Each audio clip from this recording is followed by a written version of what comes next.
대법원 2025년 9월 25일 선고 2024-207923 판결 사건명 장애인 차별 중지 등 1. 어떠한 행위가 장애인 차별 금지 및 권리 구제 등에 관한 법률이 예정한 세부 차별 행위에는 해당되지 않더라도 그보다 상위의 일반적 조항에 포섭되는 차별 행위에 해당될 수 있는지 여부, 적극 및 특별 교통수단과 같이 이용 대상자가 한정된 서비스 등이라는 이유로 장애인 차별 금지 및 권리 구제 등에 관한 법률의 적용 대상에서 제외할 수 있는지 여부, 소극. 헌법 제34조 제1항은 모든 국민에게 인간다운 생활을 할 권리를 보장하고 있고, 같은 조 제5항은 신체 장애자는 법률이 정하는 바에 의하여 국가의 보호를 받는다고 규정하여 국가가 사회적 약자를 특별히 배려하고 지원하도록 하고 있다. 이러한 장애인에 대한 국가의 헌법상 보호 의무를 이행하기 위해 장애인 차별 금지 및 권리 구제 등에 관한 법률, 이하 장애인 차별금지법이라 한다. 장애인 차별금지법이 제정되었다. 장애인 차별금지법은 제1장 총칙편의 제4조 제1항에서 그 금지하는 차별행위의 유형들을 열거하면서 제3호에서 정당한 사유 없이 장애인에 대하여 정당한 편의 제공을 거부하는 경우를 규정하고 있다. 여기에서 정당한 편의라 함은 장애인이 장애가 없는 사람과 동등하게 같은 활동에 참여할 수 있도록 장애인의 성별, 장애의 유형 및 정도, 특성 등을 고려한 편의시설, 설비, 도구, 서비스 등 인적, 물적 제반수단과 조치를 말한다. 같은 조 제2항. 이어 장애인 차별금지법은 제2장 차별금지편에서 다시금, 고용, 교육, 재화와 용역의 제공 및 이용, 사법행정 절차 및 서비스와 참정권, 모, 구성권, 성 등, 가족, 가정, 복지시설, 건강권 등 각각의 생활 영역에서의 차별 금지를 선언하면서 그 차별들을 방지하기 위한 정당한 편의 제공 의무의 생활 영역별 내용을 규율하고 있고, 그중 일부 사항들에 관하여는 대통령령의 세부 내용을 위임하고 있다. 이와 같이 장애인 차별금지법은 각각의 생활 영역별로 금지되는 차별 행위의 내용을 구체화하는 규정들을 두고 있으면서도 그 상위에서 일반적으로 적용될 수 있는 조항을 아울러 두고 있다. 이러한 법령의 체계, 문헌 및 입법의 취지 등을 고려하면 장애인 차별금지법은 어떠한 행위가 법령이 예정한 세부 차별 행위에는 해당되지 않더라도 그보다 상위의 일반적 조항에 포섭되는 차별 행위에 해당될 여지를 남겨두고 있다고 볼 수 있다. 보다 구체적으로 사법 행정 절차 및 서비스 생활 영역에 관한 장애인 차별금지법 제26조 역시 사법, 행정 절차 및 서비스 제공에 있어서의 차별금지라는 표제 아래 제1항에서 공공기관 등은 장애인이 생명, 신체 또는 재산권 보호를 포함한 자신의 권리를 보호, 보장받기 위하여 필요한 사법, 행정 절차 및 서비스 제공에 있어 장애인을 차별하여서는 아니 된다라고 규정하고 있다. 그러면서 같은 조 제2항 내지 제7항에서 이 생활 영역에서의 구체적 차별 행위 및 그 금지 등 규정을 두고 있고, 그중 제4항 내지 제7항과 관련하여 필요한 사항은 대통령령으로 정하도록 위임하고 있다. 같은 조 제8항. 이에 따르면 사법, 행정 절차 및 서비스 생활 영역에서도 장애인 차별금지법 제26조 제2항 이하에서 정한 구체화된 차별 행위에 해당하는 경우에는 곧바로 같은 조 제1항에서 정한 차별 행위가 된다고 볼 것이나, 반대로 같은 조 제2항 이하에서 정한 구체화된 차별 행위에는 해당하지 않지만 같은 조 제1항에 따른 차별 행위에는 해당하는 경우도 있을 수 있다. 한편 장애인 차별금지법은 그 규제 내지 규율의 대상을 장애인과 비장애인 사이의 차별 행위만으로 한정하지 아니하고 장애인 차별금지법 제26조 제1항도 그 규제 대상이 되는 서비스 등의 내용을 이용 대상자의 범위에 따라 제한하고 있지 아니하다. 장애인과 장애인 사이에서도 정당한 사유 없는 차별 행위는 엄격한 요건으로 규제 및 규율될 필요가 있으므로 특별 교통수단과 같이 그 이용 대상자가 한정된 서비스 등이라고 하여 이를 함부로 장애인 차별금지법의 적용 대상에서 제외할 것은 아니다. 이는 장애인 차별금지법이 장애인의 완전한 사회 참여와 평등권의 실현을 통하여 장애인의 인간으로서의 존엄과 가치를 구현함을 목적으로 하고 같은 법 제1조 장애인에 대한 모든 차별을 방지하며 이를 시정하기 위한 적극적 조치를 할 의무를 국가와 지방자치단체에 부과하고 있는 점을 고려하면 더욱 그러하다. 같은 법 제8조 2. 갑은 상지 기능에 심한 장애와 하지 기능에 심하지 않은 장애를 가진 장애인으로서 장애인 복지법 시행규칙 제28조에서 정한 보행상 장애가 있는 자에 해당하는데 을 지방자치단체의 장으로부터 교통약자의 이동편의증진법 제2조 제8호에 특별교통수단인 장애인 콜택시의 관리 및 운행을 위탁받은 병공단이 갑의 장애인 콜택시 이용 신청에 대하여 갑은 구교통약자의 이동편의증진법 시행규칙 제6조 제1항 제1호의 사람에 해당하지 않는다는 이유로 갑의 신청을 거부하였고 이에 관한 갑의 민원에 대하여 을 지방자치단체 담당 공무원도 같은 취지의 거부 답변을 한 사안에서 을 지방자치단체 등의 특별교통수단, 장애인 콜택시, 특별교통수단에 관한 서비스 제공은 장애인 차별금지 및 권리구제 등에 관한 법률 제26조 제1항에서 정한 장애인의 필요한 서비스 제공에 해당하므로 을 지방자치단체 등의 위와 같은 거부 행위는 같은 법 제4조 제1항 제3호 및 제26조 제1항을 위반한 차별 행위라고 본 원심 판단을 수긍한 사례.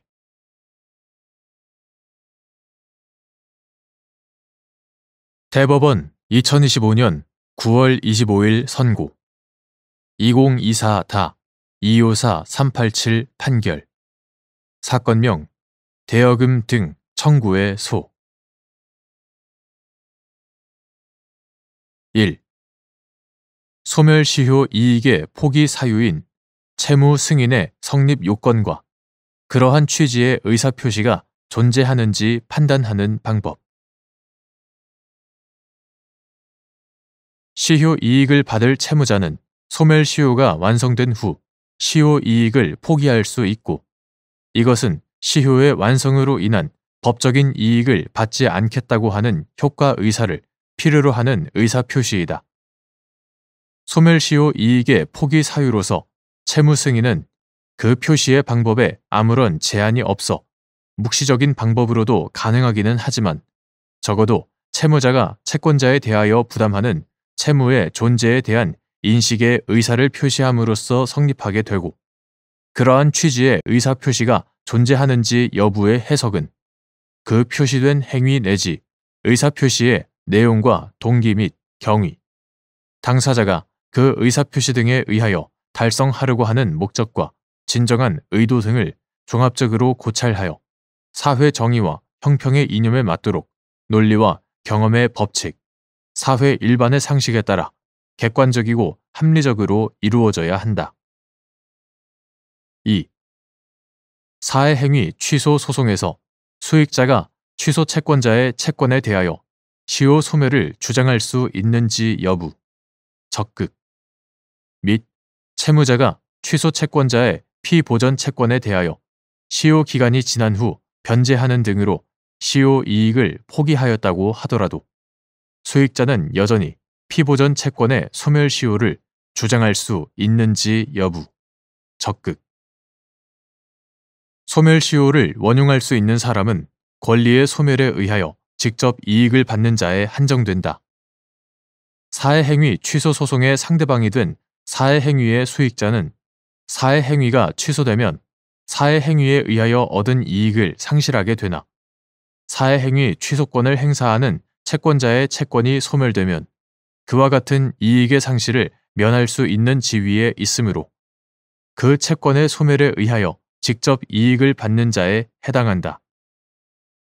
또한 시효 이익의 포기는 상대적 효과가 있을 뿐이므로 채무자가 취소 채권자의 피보전 채권에 대하여 시효 기간이 지난 후 변제하는 등으로 시효 이익을 포기하였다고 하더라도 그 효력이 사해행위의 수익자에게 미치지 아니하고 수익자는 여전히 피보전 채권의 소멸시효를 주장할 수 있다.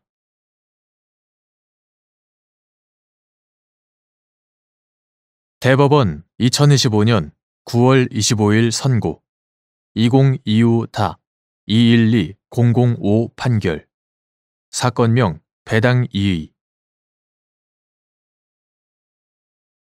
근저당권이 설정된 부동산에 관하여 해당 근저당권자가 아닌 제3자가 경매를 신청한 경우 근저당권의 피담보 채권이 확정되는 시기, 매수인이 매각대금을 지급한 때, 및 이는 근저당권에 대한 근질권의 부기 등기가 마쳐진 후 그 부동산에 관하여 해당 근질권자가 아닌 제3자의 신청에 따라 경매 절차가 개시된 경우에도 마찬가지인지 여부. 적극.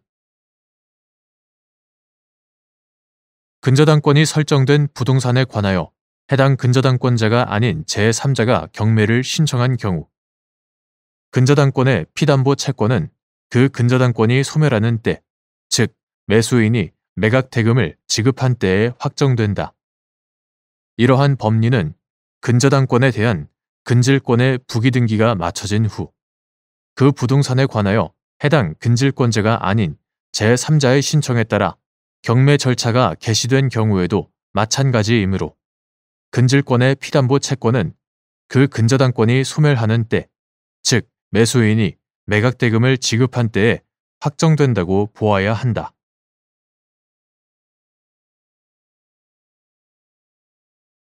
대법원 2025년 9월 25일 선고 2025-212-464 판결. 사건명 손해배상 기. 1. 금융소비자 보호에 관한 법률 제45조 제1항에서 말하는 금융상품 판매 대리, 중개업자의 금융상품 판매 대리, 중개업자인 보험대리점이 위탁 계약을 체결한 소속 보험 설계사가 포함되는지 여부. 적극. 및 위 조항의 규정 취지. 금융소비자 보호에 관한 법률 이하 금융소비자 보호법이라고 한다. 금융소비자 보호법 제45조 제1항은 금융상품 직접 판매업자는 금융상품 계약 체결 등의 업무를 대리, 중개한 금융상품 판매 대리, 중개업자, 금융소비자보호법 제25조 제1항 제2호 단서에서 정하는 바에 따라 대리, 중개하는 제3자를 포함하고 보험업법 제2조 제11호에 따른 보험중개사는 제외한다. 중개업자 또는 보험업법 제83조 제1항 제4호에 해당하는 임원 또는 직원. 이하 금융상품 판매 대리, 중개업자 등이라고 한다. 금융상품 판매 대리, 중개업자 등이 대리, 중개 업무를 할 때 금융소비자에게 손해를 발생시킨 경우에는 그 손해를 배상할 책임이 있다. 다만 금융상품 직접 판매업자가 금융상품 판매 대리, 중개업자 등의 선임과 그 업무 감독에 대하여 적절한 주의를 하였고 손해를 방지하기 위하여 노력한 경우에는 그러하지 아니하다라고 규정하고 있다. 위 조항에서 말하는 금융상품 판매 대리, 중개업자에는 금융상품 판매 대리, 중개업자인 보험 대리점이 위탁계약을 체결한 소속 보험 설계사도 포함된다. 금융소비자보호법 제25조 제1항 제2호 단서 금융소비자 보호에 관한 법률 시행령 제23조 제2항 제1호 나목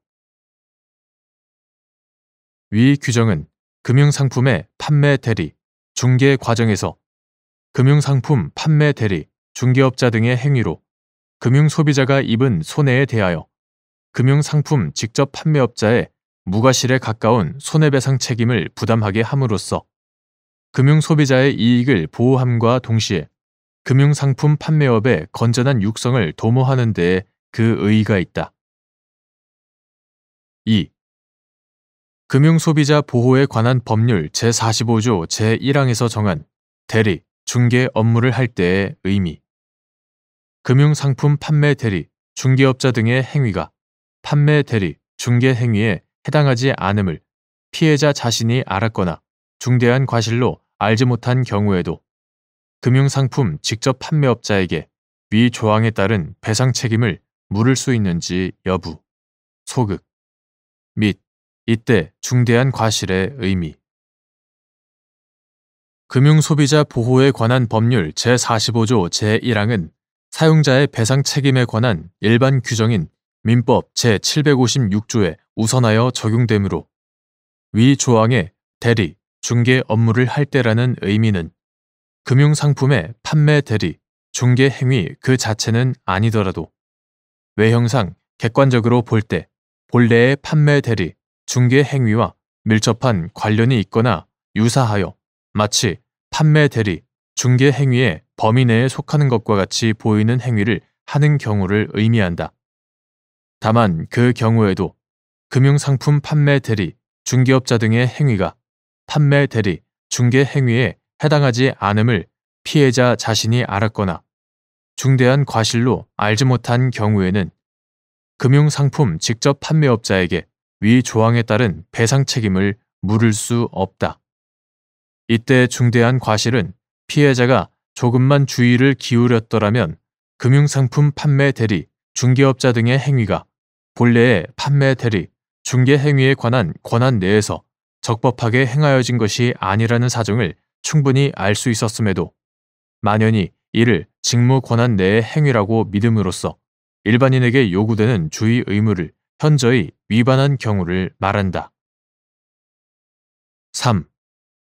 갑 보험회사 소속 보험 설계사로 근무하다가 갑 회사와 대리점 계약을 체결한 을 주식회사 소속 보험 설계사로 근무한 병이 갑 회사 소속 보험 설계사로 근무할 때부터 알게 된 정에게 갑 회사의 상호 변경 전 기업 로고가 인쇄되어 있는 재정안정계획서라는 제목의 서류를 제시하면서 실존하지 않는 허위의 금융상품에 가입할 것을 권유하였고 정은 병이 알려준 계좌로 보험료 명목의 돈을 송금한 후 병으로부터 갑 회사의 변경 전 상호 명의로 작성된 보험증권을 교부받았는데 그 후 정이 갑 회사를 상대로 금융소비자 보호에 관한 법률 제45조 제1항에 따른 손해배상을 구한 사안에서 병이 정에게 위 금융상품 가입을 권유하고 정으로부터 돈을 받은 행위는 외형상 객관적으로 보아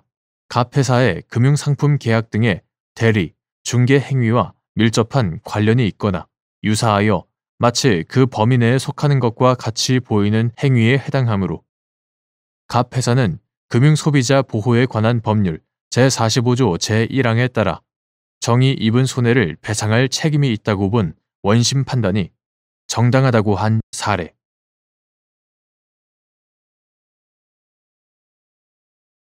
대법원 2025년 9월 25일 선고 2025-212-804 판결 사건명 토지 인도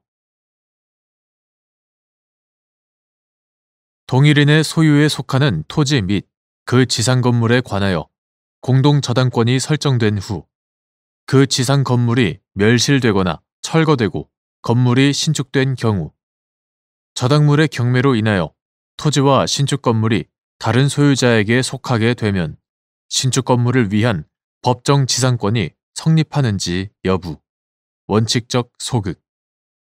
이는 저당권자가 민법 제370조, 제342조에 따른 물상대위권 행사 등을 통하여 멸실된 건물의 가액 전부 또는 일부에 관한 만족을 얻은 경우에도 마찬가지인지 여부, 적극. 동일인의 소유에 속하는 토지 및 그 지상 건물에 관하여 공동저당권이 설정된 후 그 지상 건물이 멸실되거나 철거되고 건물이 신축된 경우에 그 신축 건물 소유자가 토지 소유자와 동일하고 토지의 저당권자에게 신축 건물에 관하여 토지의 저당권과 동일한 순위의 공동저당권을 설정해 주는 등 특별한 사정이 없는 한 저당물의 경매로 인하여 토지와 신축 건물이 다른 소유자에게 속하게 되더라도 그 신축 건물을 위한 법정 지상권은 성립하지 않는다. 건물이 멸실되거나 철거된 후 신축된 건물에 토지와 동순위의 공동저당권이 설정되지 아니하였는데도 그 신축 건물을 위한 법정 지상권이 성립한다고 해석하게 되면 공동저당권자가 법정 지상권이 성립하는 신축 건물의 교환 가치를 취득할 수 없게 되는 결과 법정 지상권의 가액 상당 가치를 되찾을 길이 막혀 당초 토지에 관하여 아무런 제한이 없는 나대지로서의 교환 가치 전체를 실현시킬 수 있다고 기대하고 담보를 취득한 공동저당권자에게 불측의 손해를 입히기 때문이다. 이러한 법리는 저당권자가 민법 제370조, 제342조에 따른 물상대위권 행사 등을 통하여 멸실된 건물의 가액 전부 또는 일부에 관한 만족을 얻은 경우에도 마찬가지라고 보아야 한다.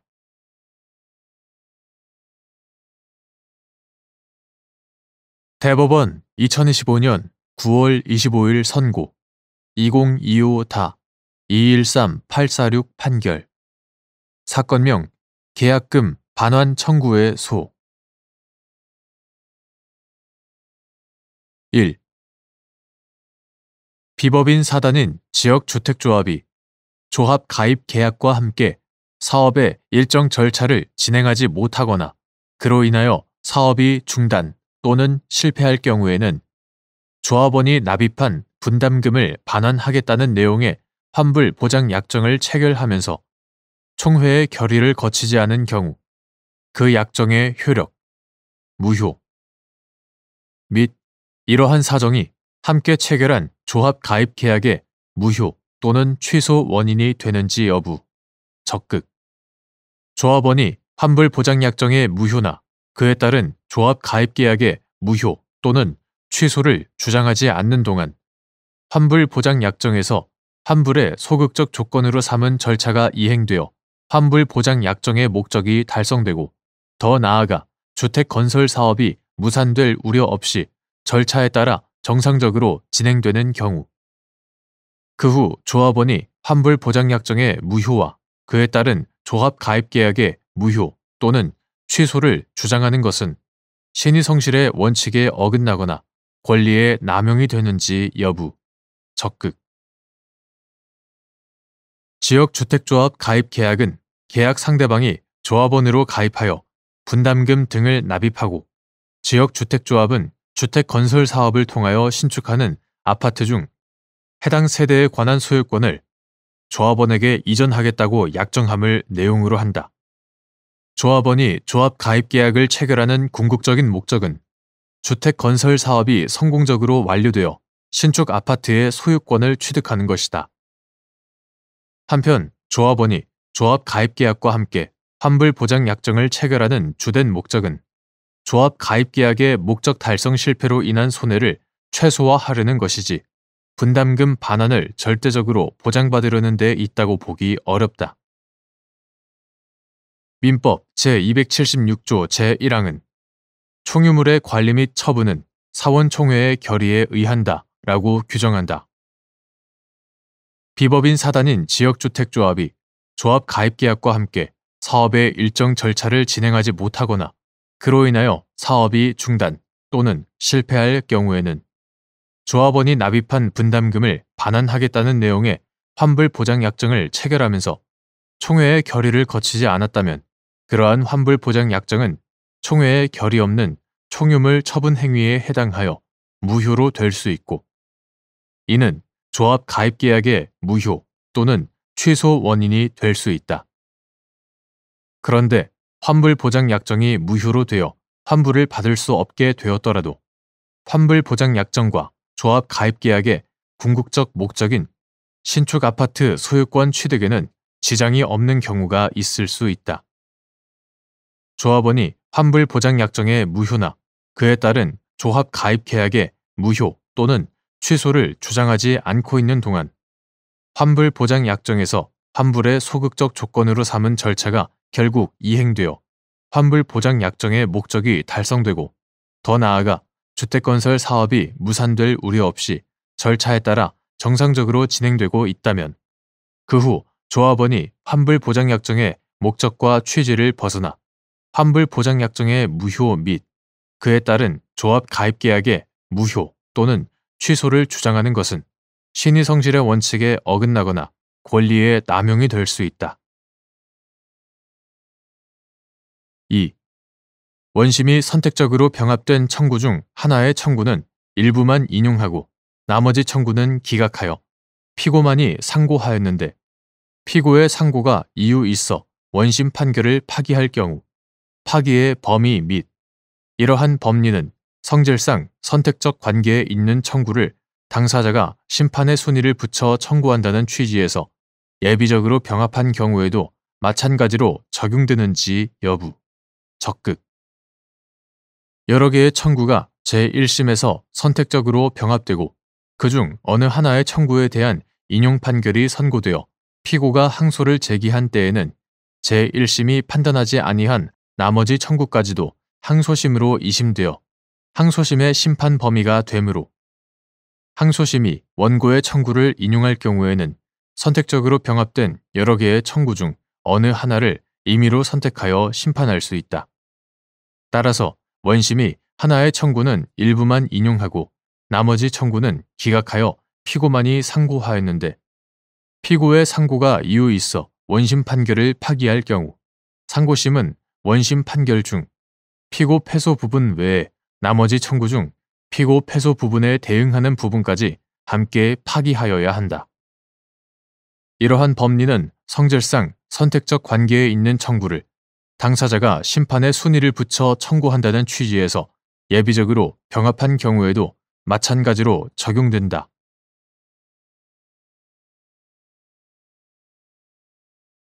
대법원 2025년 9월 26일 선고 2022타 276369 판결 사건명 근로에 관한 소송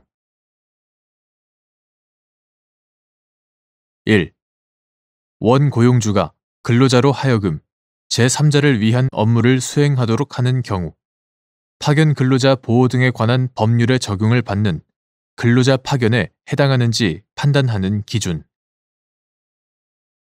원고용주가 어느 근로자로 하여금 제3자를 위한 업무를 수행하도록 하는 경우 그 법률 관계가 파견 근로자 보호 등에 관한 법률의 적용을 받는 근로자 파견에 해당하는지는 당사자가 붙인 계약의 명칭이나 형식에 구애될 것이 아니라 제3자가 그 근로자에 대하여 직간접적으로 업무 수행 자체에 관한 구속력 있는 지시를 하는 등 상당한 지휘, 명령을 하는지, 그 근로자가 제3자 소속 근로자와 하나의 작업 집단으로 구성되어 직접 공동 작업을 하는 등 제3자의 사업에 실질적으로 편입되었다고 볼 수 있는지, 원고용주가 작업에 투입될 근로자의 선발이나 근로자의 수, 교육 및 훈련, 작업, 휴게 시간, 휴가, 근무 태도 점검 등에 관한 결정 권한을 독자적으로 행사하는지, 계약의 목적이 구체적으로 범위가 한정된 업무의 이행으로 확정되고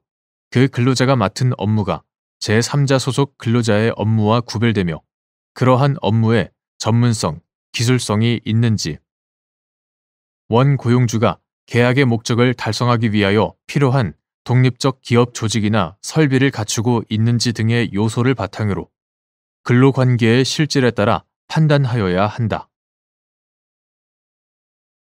2.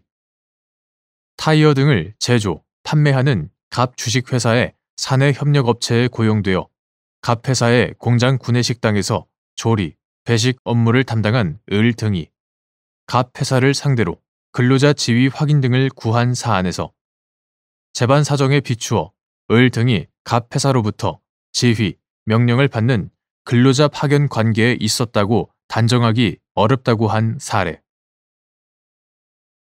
3. 재판상 자백의 의미 및 상대방의 주장에 단순히 침묵하거나 불분명한 진술을 하는 것만으로 자백이 성립하였다고 인정할 수 있는지 여부. 소극. 법률상의 주장에 대하여 재판상 자백이 적용되는지 여부. 소극. 재판상 자백은 변론 기일 또는 변론 준비 기일에서 상대방의 주장과 일치하면서 자신에게는 불리한 사실을 진술한 것을 말하고 상대방의 주장에 단순히 침묵하거나 불분명한 진술을 하는 것만으로는 자백이 성립하였다고 인정하기에 충분하지 않다. 재판상 자백은 상대방의 사실에 관한 주장에 대해서만 적용되고 법률상의 주장에 대해서는 적용되지 않는다. 4. 파견 근로자 보호 등에 관한 법률에 따라 사용사업주에게 직접 고용 의무가 발생하였는데 사용사업주의 근로자 중 동종, 유사 업무 근로자가 없는 경우 파견 근로자에게 적용될 근로조건을 판단하는 방법 및 이때 법원이 고려하여야 할 사항. 파견 근로자에게 적용할 적정한 근로조건을 찾을 수 없는 경우 기존 근로조건을 적용하여야 하는지 여부. 적극. 이는 파견 근로자 보호 등에 관한 법률에 따라 직접 고용이 간주되는 파견 근로자의 근로조건을 정할 때도 마찬가지인지 여부. 적극. 파견 근로자 보호 등에 관한 법률. 2012년 2월 1일 법률 제11279호로 개정되기 전의 것. 이하 개정 전 파견법이라 한다. 개정 전 파견법 제6조의 2는 제1항에서 근로자 파견 사업의 허가를 받지 아니한 자로부터 근로자 파견의 역무를 제공받은 경우 등 일정한 경우에 사용사업주는 해당 파견 근로자를 직접 고용하여야 한다고 규정하면서 직접 고용하는 파견 근로자의 근로조건에 관하여는 제3항에서 사용사업주의 근로자 중 해당 파견 근로자와 동종 또는 유사 업무를 수행하는 근로자, 이하 동종, 유사 업무 근로자라 한다. 동종, 유사 업무 근로자가 있는 경우에는 해당 근로자에게 적용되는 취업 규칙 등에서 정하는 근로조건에 따르고 제1호 동종, 유사 업무 근로자가 없는 경우에는 해당 파견 근로자의 기존 근로조건의 수준보다 저하되어서는 아니 된다고 규정하고 있다. 제2호 개정 전 파견법에 따라 사용사업주에게 직접 고용 의무가 발생하였는데 사용사업주의 근로자 중 동종, 유사 업무 근로자가 없는 경우에는 기존 근로조건을 하회하지 않는 범위 안에서 사용사업주와 파견 근로자가 자체적으로 근로조건을 형성하는 것이 원칙이다. 그러나 사용사업주가 근로자 파견 관계를 부인하는 등으로 인하여 자체적으로 근로조건을 형성하지 못한 경우에는 법원은 개별적인 사안에서 근로의 내용과 가치, 사용사업주의 근로조건 체계, 고용 형태나 직군에 따른 임금 체계 등 개정 전 파견법의 입법 목적, 공평의 관념, 사용사업주가 직접 고용한 다른 파견 근로자가 있다면 그 근로자에게 적용한 근로조건의 내용 등을 종합하여 사용사업주와 파견 근로자가 합리적으로 정하였을 근로조건을 적용할 수 있다. 다만 이와 같이 파견 근로자에게 적용될 근로조건을 정하는 것은 본래 사용사업주와 파견 근로자가 자체적으로 형성했어야 하는 근로조건을 법원이 정하는 것이므로 한쪽 당사자가 의도하지 아니하는 근로조건을 불합리하게 강요하는 것이 되지 않도록 신중을 기할 필요가 있다. 그리고 이러한 요소들을 고려하더라도 파견 근로자에게 적용할 적정한 근로조건을 찾을 수 없다면 개정 전 파견법 제6조의 2, 제3항, 제2호에 따라 기존 근로조건을 적용할 수밖에 없다. 한편 구 파견 근로자 보호 등에 관한 법률 2006년 12월 21일 법률 제8076호로 개정되기 전의 것 이하 재정파견법이라 한다. 재정파견법 제6조 제3항 본문은 사용사업주가 2년을 초과하여 계속적으로 파견 근로자를 사용하는 경우에는 2년의 기간이 만료된 날의 다음 날부터 파견 근로자를 고용한 것으로 본다고 규정하고 있고 이때의 근로조건 내용은 구체적인 사안에서 법원이 합리적으로 정할 수 있다. 재정파견법은 개정 전 파견법 제6조의 2, 제3항과 같이 직접 고용 시 적용되는 근로조건에 관하여 규정한 조항을 두고 있지 않지만 개정 전 파견법 제6조의 2, 제3항은 재정파견법의 해석으로도 도출될 수 있는 내용을 명문으로 규정한 것이지 근로조건의 기준을 새롭게 정한 것은 아니므로 법원은 재정파견법에 따라 직접 고용이 간주되는 근로자의 근로조건을 앞서 본 개정 전 파견법에 따라 직접 고용하는 경우와 동일한 방법으로 정할 수 있다.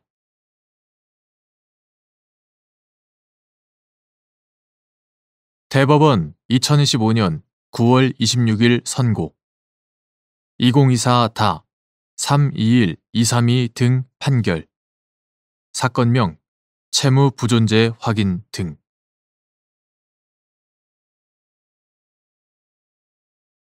1. 당사자 사이에 법률 행위의 해석을 둘러싸고 다툼이 있어 처분 문서에 나타난 당사자의 의사 해석이 문제되는 경우 처분 문서를 해석하는 방법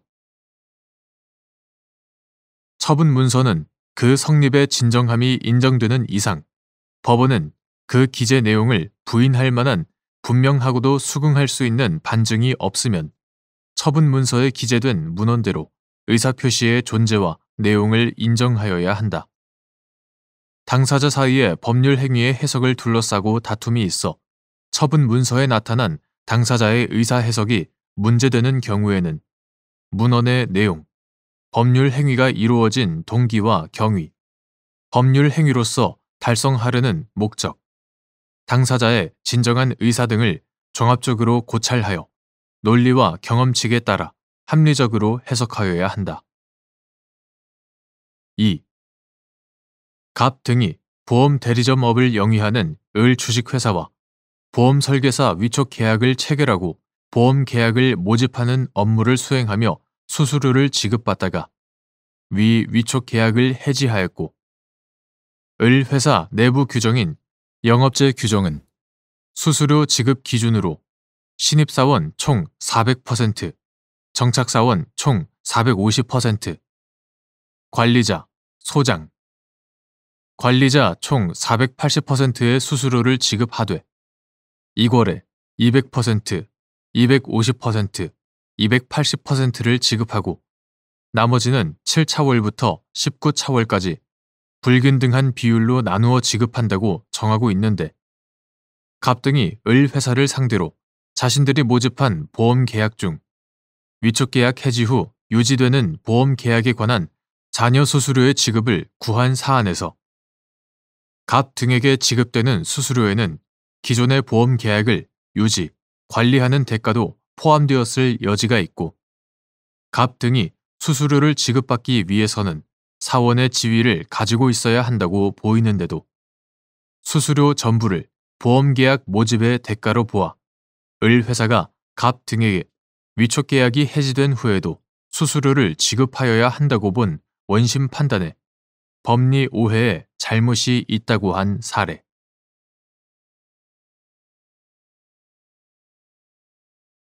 대법원 2025년 9월 29일자 2025마 6304 결정 사건명 집행에 관한 이의 1. 물건의 발명에 관한 특허권 침해 금지 가처분 절차에서 채권자가 금지 청구의 대상인 채무자의 물건을 특정하여야 하는 정도 및 집행관이 가처분 결정에 따른 집행을 실시할 때 집행 대상을 특정하기 위한 집행권원상 내용을 확인하여야 하는지 여부. 적극. 특허법 제126조 제1항은 특허권자가 자기의 권리를 침해하거나 침해할 우려가 있는 사람에 대하여 그 침해의 금지 내지 예방을 청구할 수 있다고 정하고 있고, 특허권 침해금지 가처분 절차는 특허권자의 침해금지 청구권을 피보전 권리로 하여 가처분 채무자로 하여금 특정 물건의 생산, 판매, 사용 등을 금지하기 위한 것이다. 이러한 가처분 결정 이후에도 위반 행위가 계속되는 경우 가처분 집행으로 그 목적을 달성하여야 하므로 채권자는 금지 청구의 대상인 채무자의 물건 또는 방법을 집행이 가능할 정도로 구체적으로 특정하여야 한다. 특히 물건의 발명의 경우 채무자가 생산, 판매하고 있는 상품명, 제품 형식 번호 등을 기재하고 설명을 첨가하거나 도면이나 사진을 첨부하는 등의 방법으로 채무자가 실제 실시하고 있는 물건과 다른 물건을 식별 가능할 정도로 특정하여야 하고, 집행관이 특허권 침해 금지 가처분 결정에 따른 집행을 실시함에 있어서도 그 집행 대상을 특정하기 위한 집행권원상의 내용을 확인하여야 한다. 2. 집행권원의 피보전 권리인 침해금지 청구권의 부존재 내지 소멸을 주장하는 것에 대한 사유를 집행에 관한 이의신청으로 다툴 수 있는지 여부. 소극. 집행에 관한 이의신청은 집행 또는 집행행위에 형식적, 절차상의 하자가 있는 경우에 할 수 있고, 집행권원 자체에 대한 실체 권리 관계에 관한 사유는 집행에 관한 이유 사유로 삼을 수 없으므로 집행권원의 피부전 권리인 침해금지 청구권의 부존재 내지 소멸을 주장하는 것에 해당하는 사유는 가처분 이의, 민사집행법 제301조, 제283조, 가처분 이의나 사정 변경 등에 따른 가처분 취소, 민사집행법 제301조, 제288조, 가처분 취소로 다투어야 할 것이고 집행에 관한 이의신청으로 다툴 수는 없다. 3. 갑이 단열 파이프 제조 장치를 통해 단열 파이프를 생산하고 있는 을을 상대로 을이 갑의 보유 특허를 침해하고 있다며 특허 침해 금지 가처분을 신청하여 채무자는 위 제조 장치를 생산, 사용, 양도, 대여 등을 하여서는 안 되고 채무자 공장 등에서 보관 중인 제조 장치를 채권자가 위임하는 집행관에게 인도하여야 하며 집행관이 위 물건을 채무자가 보관하던 장소에서 계속 보관하게 하는 경우에는 그 보관 취지를 보관 장소에 적당한 방법으로 공시하여야 한다는 취지의 가처분 결정이 내려지자 을이 위 제조 장치에서 필수적 구성 요소인 엔코더의 하드웨어를 제거하였는데 그 후 갑으로부터 집행을 위임을 받은 집행관이 을의 공장 내에서 엔코더가 제거된 상태인 장치, 실시 제품, 장치에 고시문을 부착하자 을이 실시 제품은 가처분 결정의 집행 대상이 아니라며 집행에 관한 이의신청을 한 사안에서 엔코더의 부착 유무가 가처분 결정에 따른 집행 대상을 식별하거나 특정하는 데 영향을 미쳤다고 보기 어렵고 을의 제조장치에서 엔코더를 제거함에 따라 이를 집행 대상으로 삼을 수 없다는 취지의 주장은 적법한 집행에 관한 이의사유로 볼 수 없는데도 이와 달리 보아 을의 이의신청을 인용한 제1심 결정을 그대로 유지한 원심 결정에 법리 오해에 잘못이 있다고 한 사례.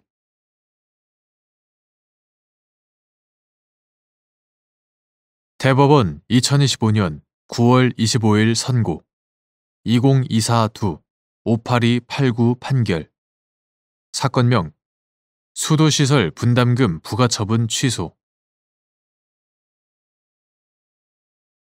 도시 및 주거환경정비법상 정비구역 내 수도시설의 설치 의무 및 비용을 부담하는 주체, 도시 및 주거환경정비법상 사업 시행자, 정비구역 내 수도시설의 비용 부담 주체인 도시 및 주거환경정비법상 사업 시행자에게 그 수도시설에 관한 상수도 원인자 부담금을 부과할 수 있는지 여부, 소극, 및 사업 시행자가 자신의 비용을 지출하여 정비구역 내 수도시설을 설치한 경우 수도법 제71조에서 규정하고 있는 상수도 원인자 부담금을 납부한 것으로 볼 수 있는지 여부, 소극.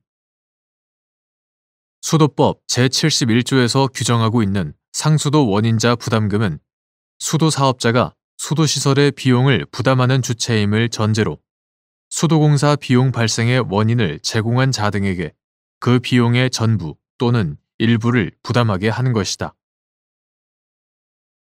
수도법 제12조 제1항, 제18조 제1항, 제19조 제1항, 제20조, 제21조 제1항, 제43조 제1항, 제60조, 제70조, 제75조를 종합하여 보면 일반 수도 사업에서 급수 설비를 제외한 수도시설의 설치 의무 및 비용은 원칙적으로 수도 사업자가 부담한다고 해석된다.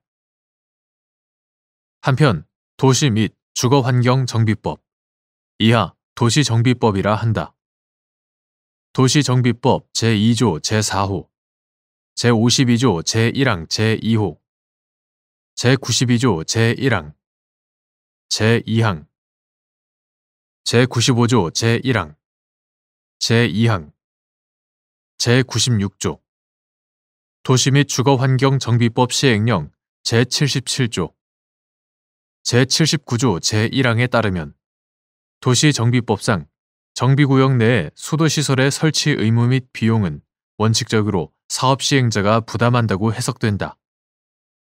이와 관련하여 정비구역 내 수도시설의 설치 의무 및 비용 부담 주체가 수도법상 수도사업자인지 아니면 도시정비법상 사업 시행자인지 문제된다.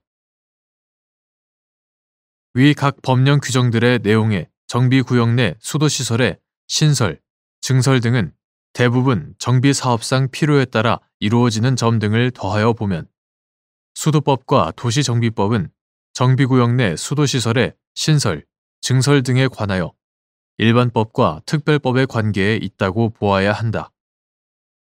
그렇다면 정비구역 내 수도시설의 설치 의무 및 비용 부담 주체는 특별한 사정이 없는 한 도시정비법상 사업 시행자로 보아야 한다. 한편 상수도 원인자 부담금은 수도시설에 관한 비용 부담 주체가 아니면서 그 비용 발생의 원인을 제공한 자에게 부과되므로 정비구역 내 수도시설의 비용 부담 주체인 도시정비법상 사업 시행자에게는 그 수도시설에 관한 상수도 원인자 부담금을 부과할 수 없다.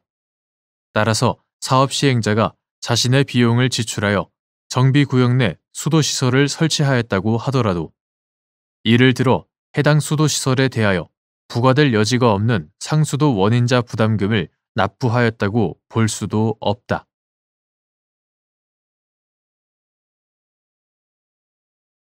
대법원 2025년 9월 26일 선고 2022-374-93 판결 사건명 개발부담금 부과처분 취소 청구 1.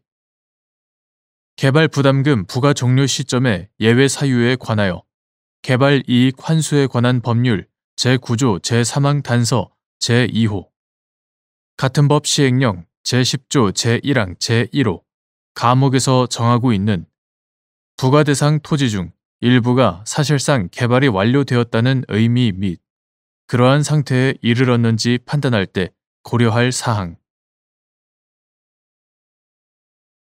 개발이익 환수에 관한 법률 제9조는 개발부담금 부과의 기준 시점에 관하여 규율하면서 그 부과 종료 시점은 개발사업의 준공 인가 등을 받은 날로 하되 제3항 본문 예외 사유 중 하나로 토지만을 개발하는 개발사업에서 부과 대상 토지의 전부 또는 일부가 사실상 개발이 끝난 토지로서 타인에게 양도되는 경우를 들고 있다.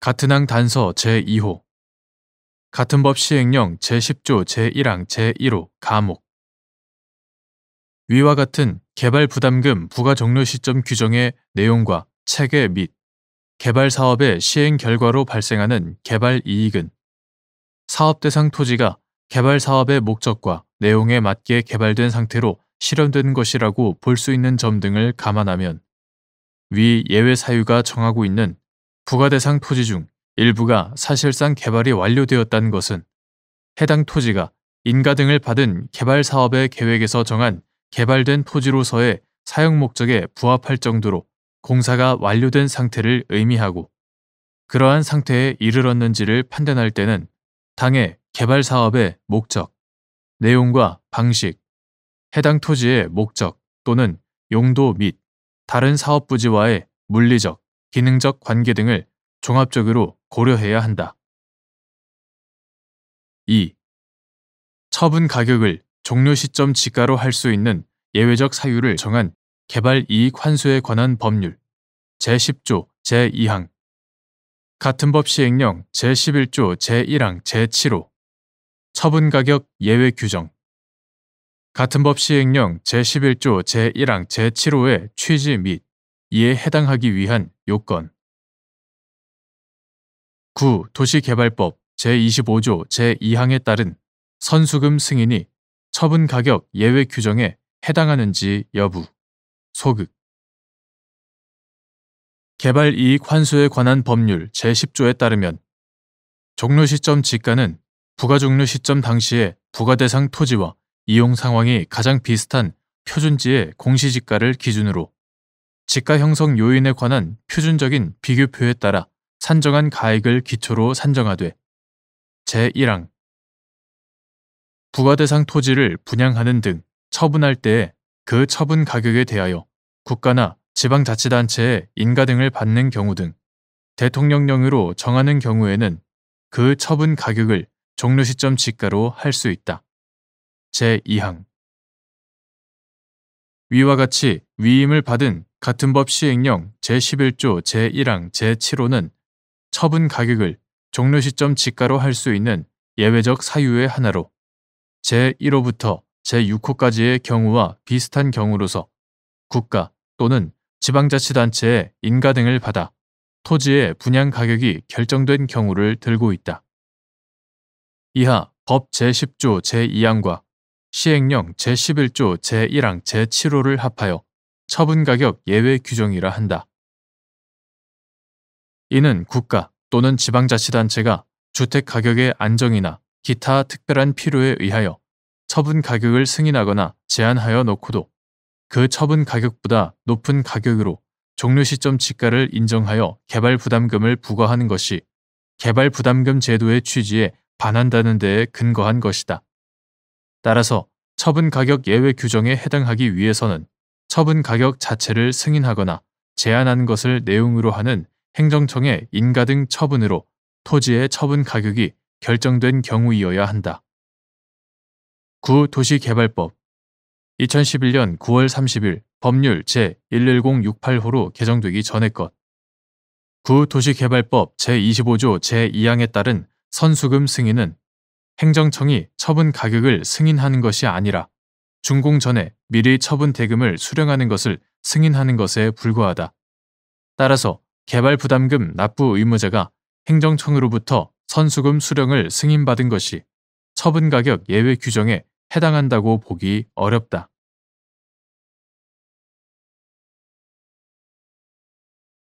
대법원 2025년 9월 25일 선고 2025-2-33121 판결 사건명 2차 납세 의무자 지정 및 납세 고지 처분 취소 1. 과점 주주의 제2차 납세 의무를 규정한 구국세기본법 제39조의 취지 및 해석 방법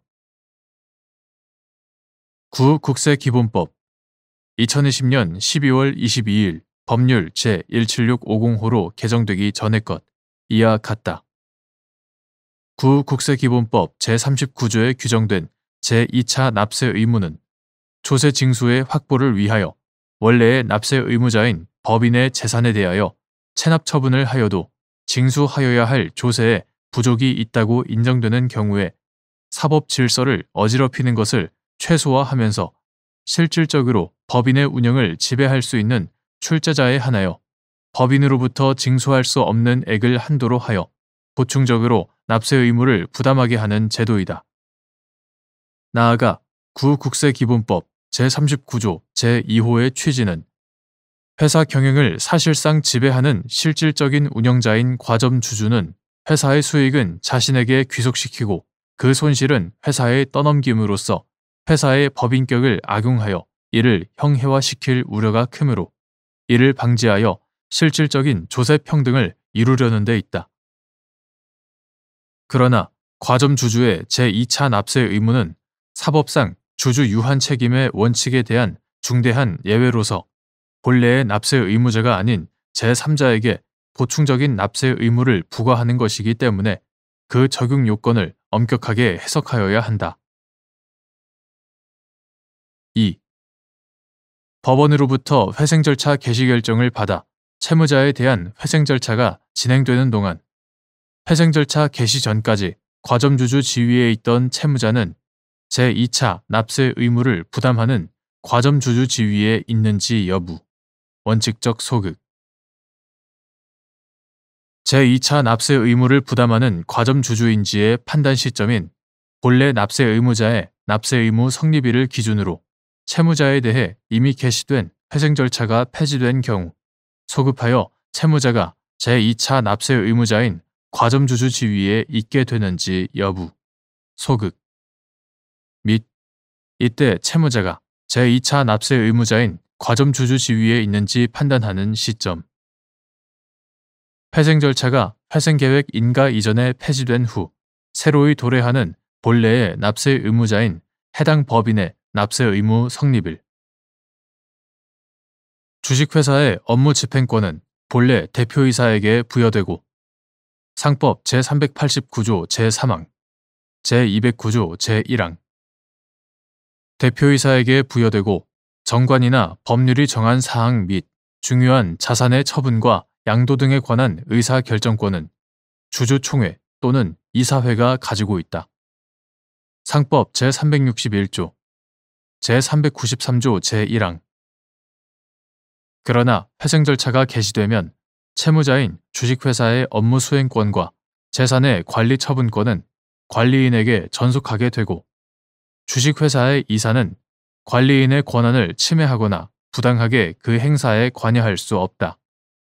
채무자 회생 및 파산에 관한 법률 이하 채무자 회생법이라 한다. 채무자 회생법 제56조.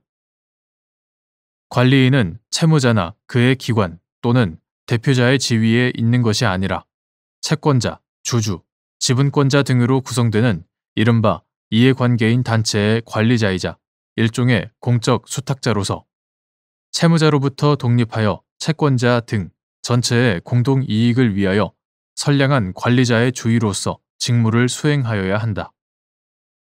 이 과정에서 관리인은 그에게 전속하는 업무 수행권과 관리 처분권을 바탕으로 이해관계인의 법률 관계를 조정하고 채무자 또는 사업의 효율적인 회생을 도모하기 위한 업무 등을 수행하면서 채무자의 업무와 재산의 관리 상태 등을 법원에 보고하고 재산의 처분이나 금전의 지출 등의 일정한 행위를 하기 위해 미리 법원의 허가를 받아야 하는 등 다양한 방법으로 법원의 감독을 받게 되는 바 채무자회생법 제61조, 제81조, 제91조, 제92조, 제93조 등 참조. 이로써 채무자인 주식회사의 경영에는 회생 절차 개시 이전과 비교하여 근본적인 변화가 나타나게 된다.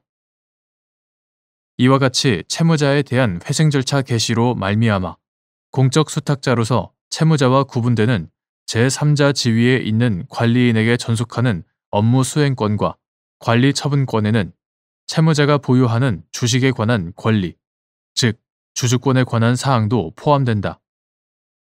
이에 따라 회생 절차가 개시되기 전까지 채무자가 다른 회사에 대한 주주로서 주주권을 행사하여 그 회사의 운영을 실질적으로 지배할 수 있는 과점주주 지위에 있었다 하더라도 회생절차 개시 결정으로 주주권에 관한 권한이 법원의 감독을 받는 관리인에게 전속하게 되는 이상 그때부터 채무자는 종전과 같은 지위를 유지한다고 보기 어렵다. 따라서 특별한 사정이 없는 한 법원으로부터 회생절차 개시 결정을 받아 회생 절차가 진행되는 동안 채무자는 제2차 납세 의무를 부담하는 과점주주 지위에 있지 않다고 봄이 타당하다. 또한 회생절차 폐지 결정은 소급표가 인정되지 아니하므로 제2차 납세 의무를 부담하는 과점주주인지의 판단 시점인 본래 납세 의무자의 납세 의무 성립일을 기준으로 채무자에 대한 회생 절차가 이미 개시되어 진행 중인 이상 나중에 회생 절차가 폐지되었다고 하여 소급하여 채무자가 제2차 납세 의무자인 과점주주 지위에 있게 된다고 볼 것도 아니다. 다만 회생 절차가 회생계획 인가 이전에 폐지되면 관리인 권한이 소멸하고 관리인에게 전속하였던 업무 수행권과 관리 처분권이 그때부터는 채무자에게 회복하게 되므로 회생 절차가 회생계획 인가 이전에 폐지된 후 새로이 도래하는 본래의 납세 의무자인 해당 법인의 납세 의무 성립일을 기준으로 채무자가 제2차 납세 의무자인 과점주주 지위에 있는지의 판단을 별도로 필요로 하게 될 따름이다.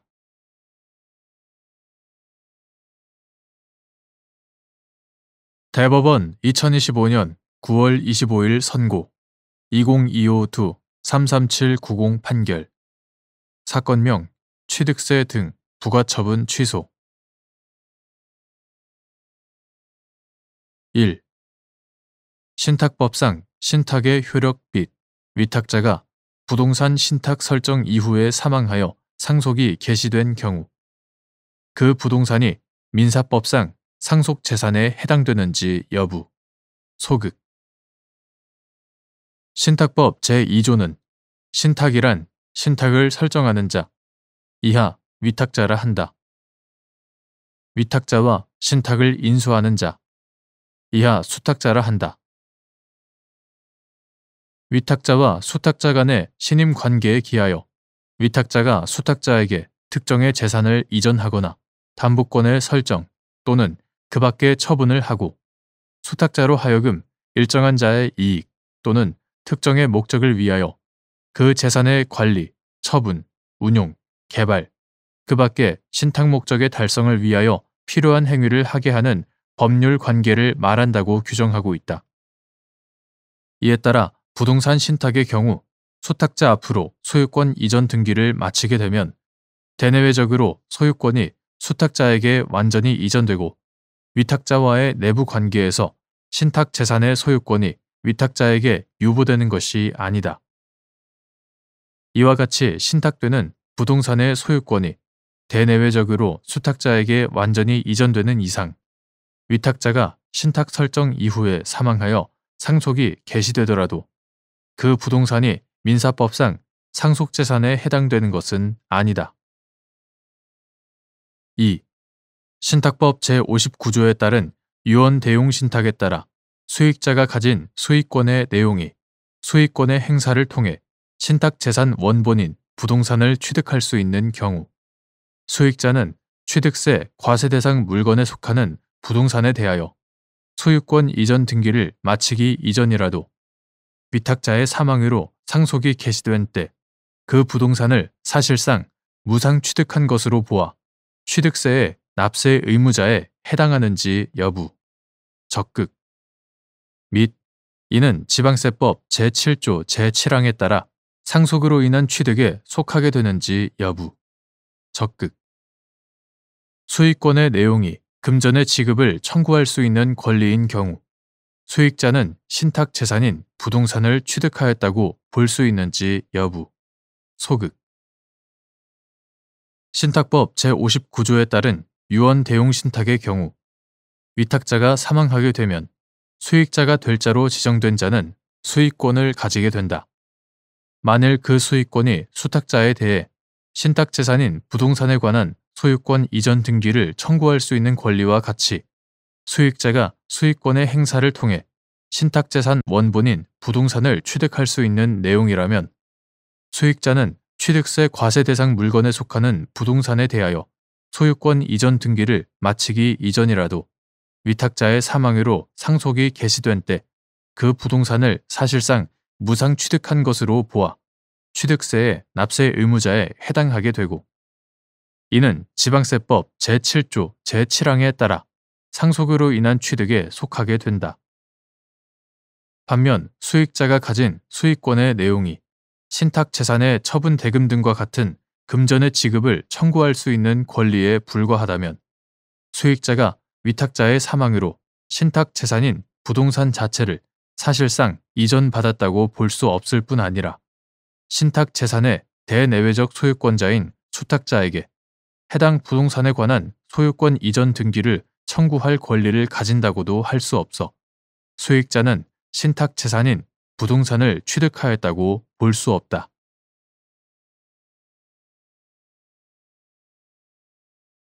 대법원 2025년 9월 25일 선고 2022도 7718 판결 사건명 산업기술의 유출 방지 및 보호에 관한 법률 위반 등 1. 구 산업기술의 유출 방지 및 보호에 관한 법률이 보호하는 산업기술의 의미 및 이는 비밀 유지 의무의 대상이 되는지 여부 원칙적 적극 어떠한 정보가 산업발전법 제5조에 따라 구시된 첨단 기술의 범위에 속하는 기술로서 구 산업기술의 유출 방지 및 보호에 관한 법률에 따라 보호되는 산업기술에 해당하는지 판단하는 방법. 구 산업기술의 유출 방지 및 보호에 관한 법률 2016년 3월 29일 법률 제14108호로 개정되기 전의 것. 이하 구 산업기술보호법이라고 한다. 구 산업기술보호법은 산업기술의 부정한 유출을 방지하고 산업기술을 보호함으로써 국내 산업의 경쟁력을 강화하고 국가의 안전보장과 국민 경제의 발전에 이바지함을 목적으로 한다. 구 산업기술보호법 제1조 구 산업기술보호법 제36조 제2항 제14조 제2호는 대상기관 산업기술을 보유한 기업, 연구기관, 전문기관, 대학 등을 말한다. 이와 같다. 대상기관의 임직원 또는 대상기관과의 계약 등에 따라 산업기술에 대한 비밀 유지 의무가 있는 자가 부정한 이익을 얻거나 그 대상기관에게 손해를 가할 목적으로 유출하거나 그 유출한 산업기술을 사용 또는 공개하거나 제3자가 사용하게 하는 행위를 하면 처벌하도록 규정하고 있다. 구 산업기술보호법이 보호하는 산업기술은 제품 또는 용역의 개발, 생산, 보급 및 사용에 필요한 제반 방법 내지 기술상의 정보 중에서 행정기관의 장이 산업 경쟁력 제고나 유출 방지 등을 위하여 법률이나 해당 법률에서 위임한 명령에 따라 지정, 고시, 공고, 인증하는 구 산업기술보호법 제2조 제1호 강목에 해당하는 기술 중 어느 하나에 해당하는 기술을 말하고 이에 해당하는 산업기술은 특별한 사정이 없는 한 비밀 유지 의무의 대상이 된다. 구 산업기술보호법 제2조 제1호 나목은 산업발전법 제5조에 따라 고시된 첨단 기술의 범위에 속하는 기술을 산업기술로 규정하고 있다. 산업발전법은 지식기반 경제의 도래에 대응하여 산업의 경쟁력을 강화하고 지속 가능한 산업 발전을 도모함으로써 국민 경제의 발전에 이바지함을 목적으로 한다. 제1조 산업발전법에서 첨단 기술 등의 범위를 정하여 고시하도록 한 것은 중장기 산업 발전 전망에 따라 산업구조의 고도화를 촉진하기 위한 것이고 제5조 제1항 첨단 기술의 범위는 산업구조의 고도화에 대한 기여 효과, 신규 수요 및 부가가치 창출 효과, 산업 간 연관 효과를 고려하여 기술 집약도가 높고 기술 혁신도가 빠른 기술을 대상으로 정해진다. 제5조 제2항. 위와 같은 관련 법령의 체계와 취지, 목적, 내용 등에 비추어 보면 어떠한 정보가 산업발전법 제5조에 따라 고시된 첨단 기술의 범위에 속하는 기술로서 산업기술보호법에 따라 보호되는 산업기술에 해당하는지는 고시된 첨단 기술에 관한 제품 또는 용역의 개발, 생산, 보급 또는 사용에 필요한 구체적인 기술상의 정보인지, 고시된 첨단 기술과 밀접하게 관련되어 있는지, 그 정보를 통해 대상 기관이 산업 발전에 기여하고 부가가치를 창출할 가능성을 가지는지 등 산업 경쟁력을 가질 수 있는지 등을 종합적으로 고려하여 구체적, 개별적으로 판단하여야 한다. 2. 산업기술의 유출 방지 및 보호에 관한 법률 제14조 제2호에서 규정하고 있는 산업기술 침해 행위 중 하나인 산업기술의 사용의 의미 및 타인의 산업기술을 참조하여 제품 개발 등에 소요되는 시간과 비용을 절약하는 경우 이에 해당하는지 여부, 적극. 산업기술의 유출 방지 및 보호에 관한 법률 2016년 3월 29일 법률 제14108호로 개정되기 전의 것. 산업기술의 유출 방지 및 보호에 관한 법률 제14조 제2호에서 규정하고 있는 산업기술 침해 행위 중 하나인 산업기술의 사용은 산업기술을 그 본래의 사용 목적에 따라 제품 또는 용역의 개발, 생산, 보급 및 연구에 활용하는 등으로 직접 또는 간접적으로 사용하는 행위로서 구체적으로 특정이 가능한 행위를 가리킨다. 그리고 타인의 산업기술을 단순 모방하여 제품을 생산하는 경우뿐 아니라 이를 참조하여 시행착오를 줄이거나 필요한 실험을 생략하는 경우 등과 같이 제품 개발 등에 소요되는 시간과 비용을 절약하는 경우 또한 산업기술의 사용에 해당한다. 3. 산업기술의 유출 방지 및 보호에 관한 법률 제36조 제2항 위반의 죄가 고의 외에 부정한 이익을 얻거나 그 대상 기관에 손해를 가할 목적을 추가적인 범죄 성립 요건으로 하는 목적범인지 여부, 적극. 및 행위자에게 위와 같은 목적이 있었다는 점에 대한 증명 책임의 소재. 검사. 행위자가 산업기술임을 인식하고 같은 법 제14조 각 호의 행위를 한 사실만으로 그에게 부정한 이익을 얻거나 그 대상 기관에 손해를 가할 목적이 있었다고 추정할 수 있는지 여부, 소극. 및 행위자에게 위와 같은 목적이 있음을 증명할 직접 증거가 없는 경우의 판단 기준. 산업기술의 유출 방지 및 보호에 관한 법률 2016년 3월 29일 법률 제14108호로 개정되기 전의 것. 산업기술의 유출 방지 및 보호에 관한 법률 제36조 제2항 위반의 죄는 고의 외에 부정한 이익을 얻거나 그 대상 기관에 손해를 가할 목적을 추가적인 범죄 성립 요건으로 하는 목적범이다. 그리고 형사재판에서 공소가 제기된 범죄의 구성 요건을 이루는 사실에 대한 증명 책임은 검사에게 있으므로 행위자에게 위와 같은 목적이 있었다는 점은 검사가 증명하여야 한다. 따라서 행위자가 산업기술임을 인식하고 제14조 각 호의 행위를 한 사실만으로 그에게 위와 같은 목적이 있었다고 추정해서는 아니 된다. 행위자에게 위와 같은 목적이 있음을 증명할 직접 증거가 없는 때에는 산업기술 및 비밀 유지 의무를 인정할 여러 사정들에 더하여 피고인의 직업, 경력, 행위의 동기 및 경위와 수단, 방법, 그리고 산업기술을 보유하는 대상 기관과 산업기술을 취득한 제3자와의 관계 등 여러 사정을 종합하여 사회 통념에 비추어 합리적으로 판단하여야 한다.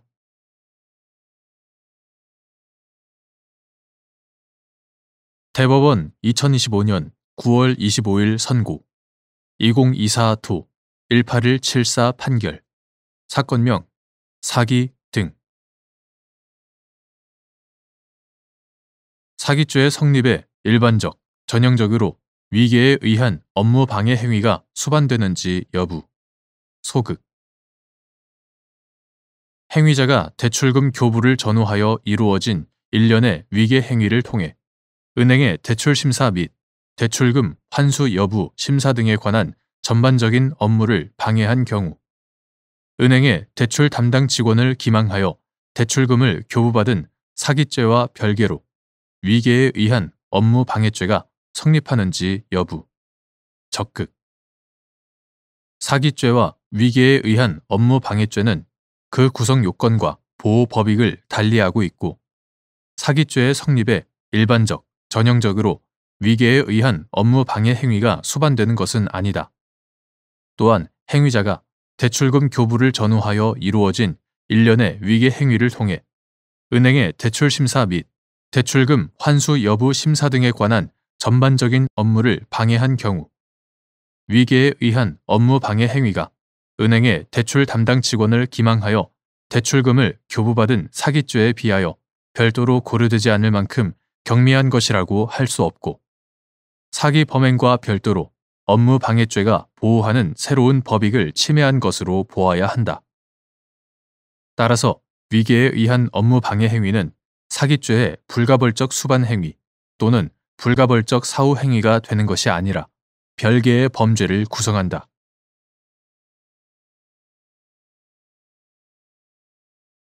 대법원 2025년 9월 25일 선고 2025도 6707 판결.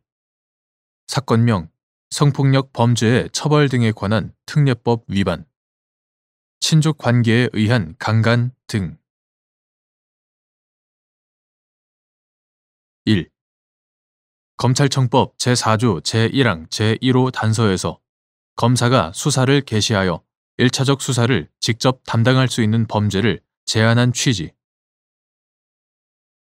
검찰청법 제4조 제1항 제1호 다목에 따라 검사가 수사를 개시할 수 있는 범죄의 범위에 포함된 가목, 나목의 범죄 및 사법경찰관이 송치한 범죄, 본래 범죄, 범죄와 관련하여 인지한 각 해당 범죄와 직접 관련성이 있는 범죄에서 직접 및 관련성의 의미, 본래 범죄와 직접 관련성이 있는 범죄에 해당하는지를 판단할 때 고려하여야 할 사항. 검찰청법 제4조 제1항 제1호 단서는 검사가 수사를 개시할 수 있는 범죄의 범위를 부패 범죄, 경제 범죄 등 대통령령으로 정하는 중요 범죄, 가목, 경찰 공무원 및 고위공직자 범죄수사처 소속 공무원이 범한 범죄, 나목, 가목, 나목의 범죄 및 사법경찰관이 송치한 범죄, 이하 본래 범죄라 한다. 본래 범죄와 관련하여 인지한 각 해당 범죄와 직접 관련성이 있는 범죄, 다목, 범죄로 규정하여 검사가 수사를 개시할 수 있는 범죄의 범위를 열거하였다.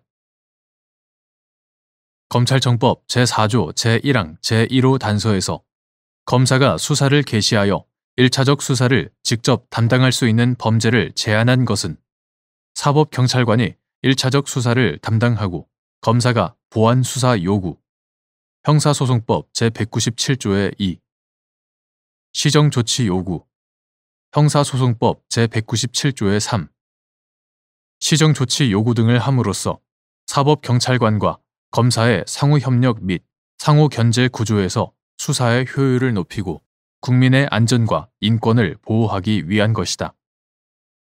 한편 검찰청법 제4조 제1항 제1호 다목은 검사가 수사를 개시할 수 있는 범죄의 범위에 본래 범죄와 관련하여 인지한 각 해당 범죄와 직접 관련성이 있는 범죄를 포함시키고 있다. 여기서 직접은 중간 행위나 다른 원인의 매개 없이 연결되는 것을 의미하고, 관련성은 수사의 대상, 수사의 과정과 경위 등을 종합하여 구체적, 개별적 연관 관계가 있는 경우를 의미한다. 본래 범죄와 직접 관련성이 있는 범죄에 해당하는지 여부를 판단할 때에는 문헌의 의미와 앞서 본 입법 취지 등을 염두에 두어 검사가 수사 개시할 수 있는 범죄의 범위가 무분별하게 확대되지 않도록 하되, 특정 혐의 사실의 수사 과정에서 연관성 있는 다른 혐의 사실이 자연스럽게 드러나거나 발견되는 경우 신속한 수사에 의한 실체적 진실 발견을 통해 피해자의 권리를 구제하고 정의를 실현할 필요도 있다는 점을 아울러 고려하여야 한다. 2. 검찰청법 제4조 제2항에서 검사가 기소할 수 있는 범위를 제한한 취지. 검찰청법 제4조 제2항 본문에 예외가 되는 같은 항 단서에 사법경찰관이 송치한 범죄에 사법경찰관이 송치한 범죄 그 자체뿐만 아니라 그와 관련하여 인지한 해당 범죄와 직접 관련성이 있는 범죄도 포함되는지 여부. 적극. 검찰청법 제4조 제2항 본문은 검사는 자신이 수사 개시한 범죄에 대하여는 공소를 제기할 수 없다 라고 규정하고 있고, 단서는 다만 사법경찰관이 송치한 범죄에 대하여는 그러하지 아니하다 라고 규정하고 있다. 검찰청법 제4조 제2항에서 검사가 기소할 수 있는 범위를 제한한 것은 수사, 기소의 객관성과 공정성을 담보하기 위하여 수사와 기소의 주체를 원칙적으로 분리하여 상호 견제가 가능하도록 하기 위한 것이다. 한편 검찰청법 제4조 제2항 본문에 예외가 되는 제4조 제2항 단서에 사법경찰관이 송치한 범죄는 사법경찰관이 송치한 범죄 그 자체뿐만 아니라 그와 관련하여 인지한 해당 범죄와 직접 관련성이 있는 범죄도 포함하는 것으로 해석함이 타당하다. 그 이유는 다음과 같다. 첫째, 검찰청법 제4조 제2항은 검찰청법이 2022년 5월 9일 법률 제18861호로 개정되면서 신설된 조항이다. 당시 국회 논의 과정을 보면 최초에는 검찰청법 제4조 제2항 단서가 없는 상태에서 논의되다가 사법경찰관으로부터 송치받은 사건과 관련하여 수사를 개시한 범죄까지 수사검사가 공소를 제기할 수 없도록 하는 것은 불합리하다는 의견에 따라 단서 조항이 추가되었다. 둘째, 이는 수사검사가 공소를 제기하지 못하는 범죄의 범위에서 사법경찰관이 송치한 범죄와 관련하여 인지한 해당 범죄와 직접 관련성이 있는 범죄를 제외하기 위한 것으로 해석할 수 있다.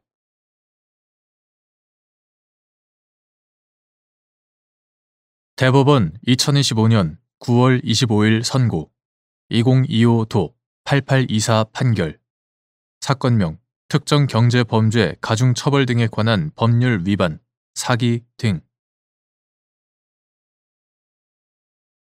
특정 경제범죄 가중처벌 등에 관한 법률 제4조 제1항 재산국외 도피죄의 성립 요건.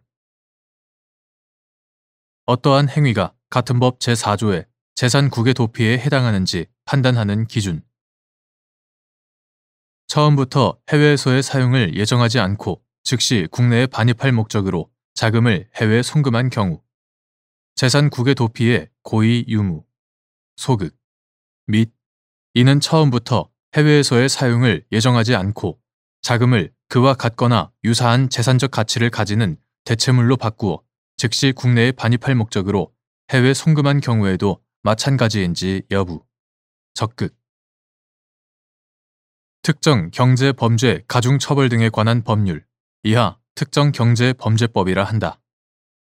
특정경제범죄법 제4조 제1항의 재산국외 도피죄는 자신의 행위가 법령을 위반하여 국내 재산을 해외로 이동하거나 국내로 반입하여야 할 재산을 국외에서 은닉한다는 인식과 그 행위가 재산을 대한민국의 법률과 제도에 의한 규율과 관리를 받지 않고 자신이 해외에서 임의로 소비, 축적, 은닉 등 지배 관리할 수 있는 상태에 두는 행위라는 인식을 가지고 국내 재산을 해외로 이동하거나 국내로 반입하여야 할 재산을 국외에서 은닉 또는 처분하여 대한민국 또는 대한민국 국민의 재산이 유출될 위험이 있는 상태를 발생하게 함으로써 성립한다.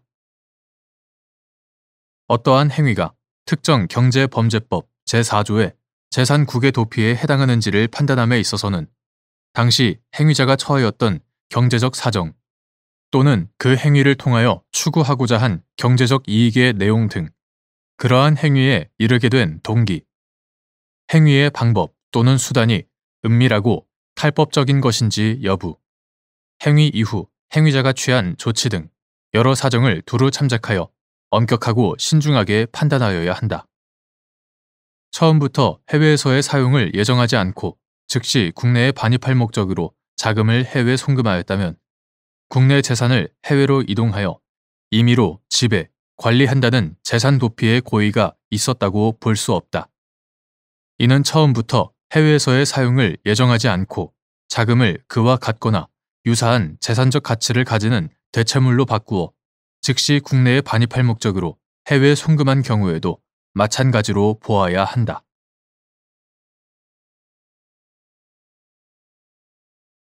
대법원 2025년 9월 26일자 2025모 1963 결정.